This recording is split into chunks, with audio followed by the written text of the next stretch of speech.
नमस्कार दोस्तों, आज बात करने वाले हैं टीडीएस ऑन क्रिप्टो करेंसी के बारे में। क्रिप्टो करेंसी के ऊपर टीडीएस कैसे लगेगा, कैसे आपके ऊपर अगर लाइबिलिटी आती है तो टीडीएस की पेमेंट करेंगे या फिर टीडीएस की रिटर्न को फाइल करेंगे। आज कंप्लीट प्रोसेस बताने वाला हूं मैं आपको। तो चलिए इसको डिटेल में समझेंगे, लेकिन उससे पहले बताना चाहूँगा जो भी भाई बंधु मेरे चैनल पर पहली बार है, इस वीडियो को पहली बार देख रहे हैं, जिन्होंने अभी तक सब्सक्राइब नहीं किया सब्सक्राइब कर लीजिए, साथ ही साथ बेल आइकन पे भी क्लिक कर लीजिए ताकि इस तरह का कंटेंट आपको मिल सके। दोस्तों, सबसे पहले समझते हैं कि सेक्शन कौन सा लगता है इसके अंदर। अगर क्रिप्टो करेंसी के ऊपर जो टीडीएस लग रहा है, इसमें सेक्शन 194S के अंदर इसके ऊपर टीडीएस लगाया जाता है।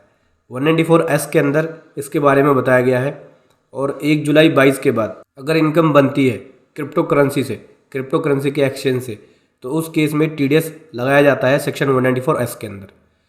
कौन इसको डिडक्ट करेगा? देखो, कोई भी पर्सन जो कि कंसिडरेशन पे कर रहा है किसके बदले में, क्रिप्टो करेंसी के ट्रांसफ़र के बदले में, तो वो यहाँ पे डिडक्टर होगा। डिडक्टी कौन होगा?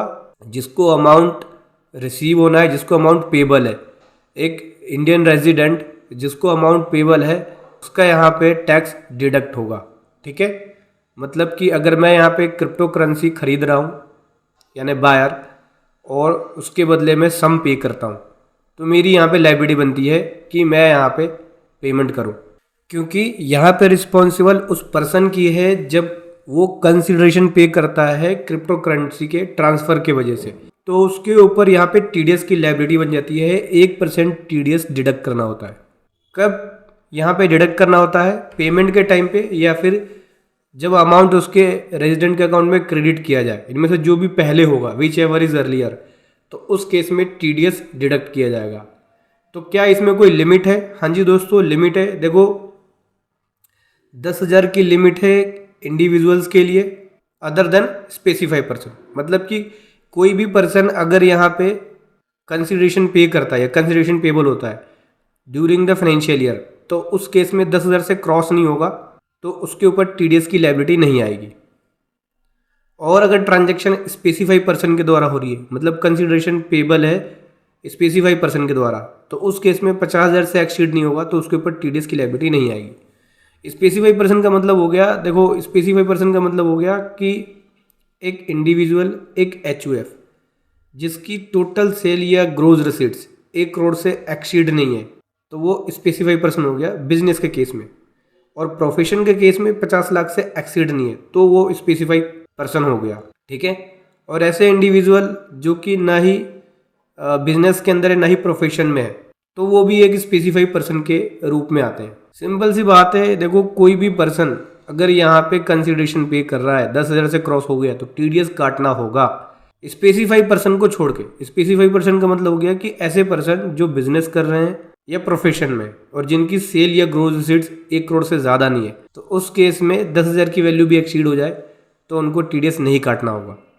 लेकिन जो लोग बिजनेस एंड प्रोफेशन में हैं और जिनकी 1 करोड़ से ज़्यादा नहीं हुई है टर्नओवर या ग्रोथ रिसीट्स क्रॉस, या प्रोफेशन के अंदर 50 लाख से क्रॉस नहीं हुई है, तो 50,000 एक्सीड होने पे ही काटना होगा। 10,000 से एक्सीड हो जाता है, 50,000 के बीच में होगा, अगर वो स्पेसिफाई पर्सन है तो उन पे एग्जेम्पशन है, उनको नहीं काटना।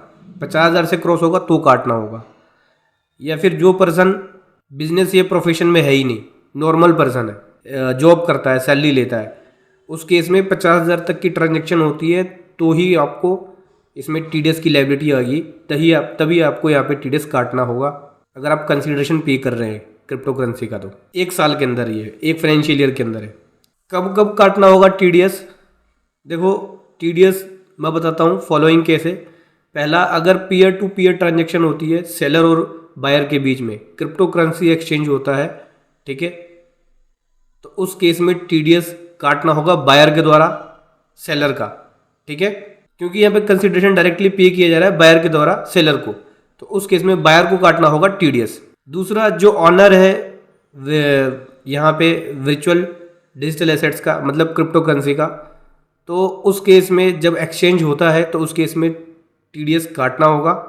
तो दोस्तों, अगर आपके ऊपर यहाँ पे टीडीएस की लायबिलिटी बन जाती है तो क्या क्या करना होगा? सबसे पहले आपको टैन नंबर अप्लाई कराना होगा। ठीक है, पहले टैन नंबर लेंगे। जब टैन नंबर मिल जाएगा, फिर आपको आपके ऊपर अगर टीडीएस की लायबिलिटी आ गई है तो तो चलान क्रिएट करके 10 नंबर का यूज़ करके पे करेंगे, क्योंकि TDS के चलान को पे करने के लिए यहाँ पे 10 नंबर की ज़रूरत पड़ेगी। सबसे पहले आप 10 नंबर अप्लाई कराएंगे, देन उसके बाद TDS की पेमेंट करेंगे। उसके बाद जैसी TDS की पेमेंट होगी तो फिर आपको रिटर्न फाइल करनी होगी। TDS की रिटर्न फॉर्म 26Q के अंदर आप TDS की रिटर्न को फाइल करेंगे। जैसे ही TDS रिटर्न फाइल हो जाएगी फिर आपको यहाँ पे रिक्वायर्ड होता है TDS का सर्टिफिकेट इशू करना।